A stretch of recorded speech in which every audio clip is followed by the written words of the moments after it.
Hi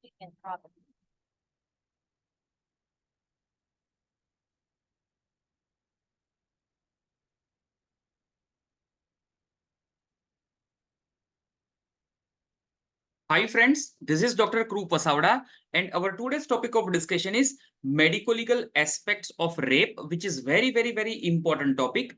If you want more list of playlist, you can visit the description box. I have given all the links there.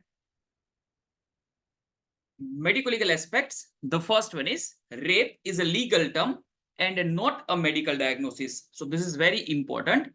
Whether the rape has taken place or not is a legal conclusion drawn by a judicial officer and not by a medical doctor. So this is to keep in mind that it is a legal term, not a medical diagnosis. So conclusion will be drawn by judicial officer, not by a medical doctor.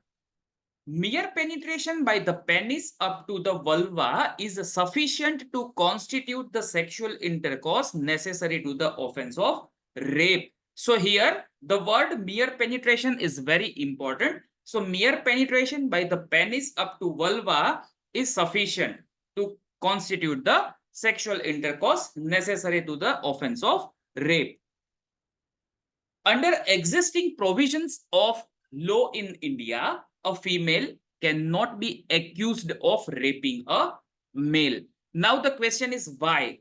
As a female is a passive partner. It is not possible by a female to accusing of raping a male, right? Not possible by a female to conduct rape or on the male. However, she can be guilty of an indecent assault. Consent.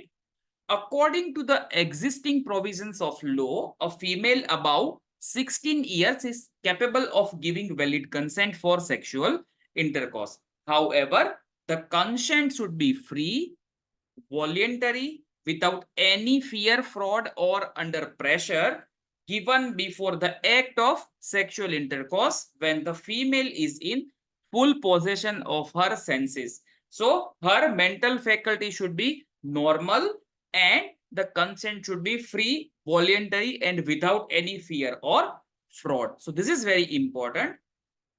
The fifth one is presumption as to absence of consent.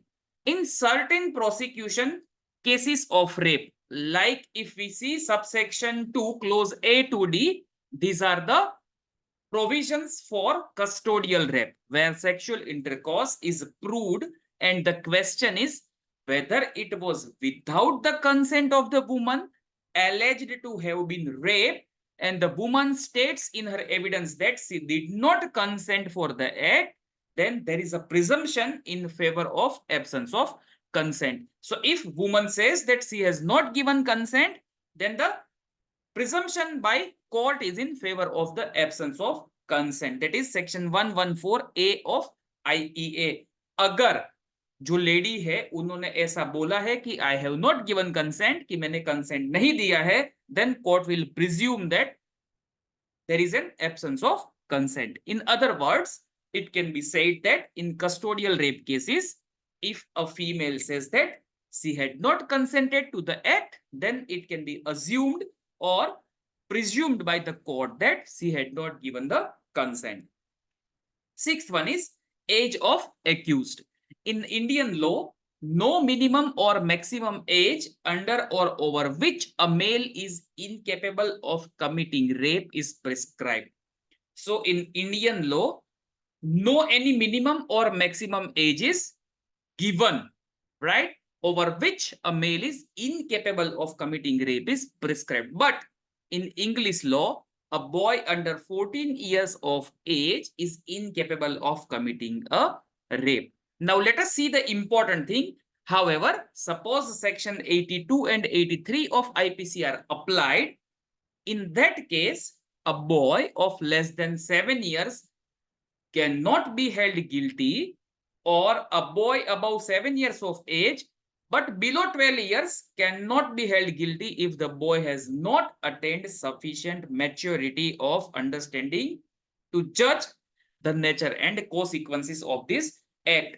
So section 82 says that if a boy is less than 7 years cannot be held guilty for the offense of rape, and a boy above 7 years of age but below 12 years cannot held guilty if he has not attained sufficient maturity of understanding to judge the nature and consequences of this act.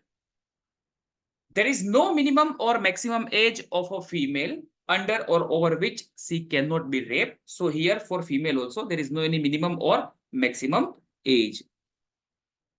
Prostitutes have the same security of law as for others. A prostitute can also complain to the court of law in case if the act of sexual intercourse was performed against her consent. So for prostitute also the same rule. If the sexual intercourse was performed against her consent, then she can also complain to the court of law. Similarly, consent for the act of sexual intercourse provided by a prostitute under the age of 16 becomes invalid. So this is also very important. Consent for an act of sexual intercourse provided by a prostitute under the age of 16 becomes invalid.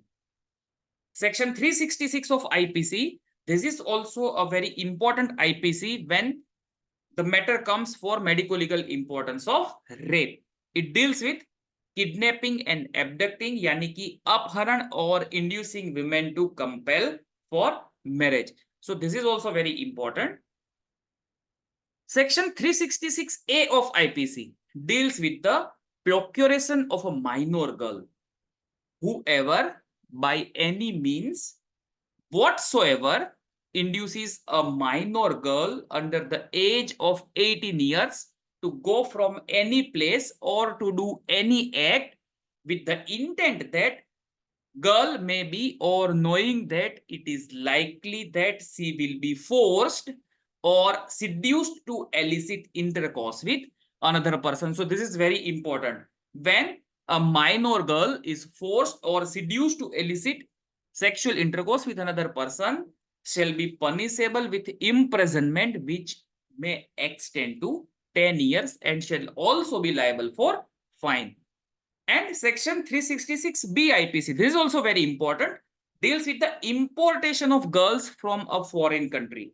So if the girls are imported from a foreign country for this purpose, section 366B IPC deals with that.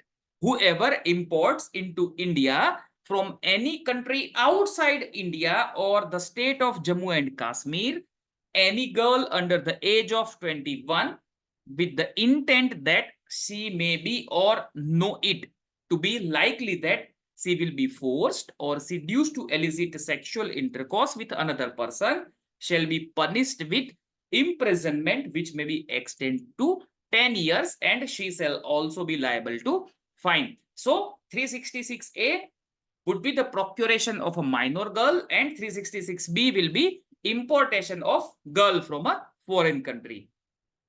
Thank you for watching this video. You can subscribe this channel, click bell icon and share this video amongst your friends. Thank you.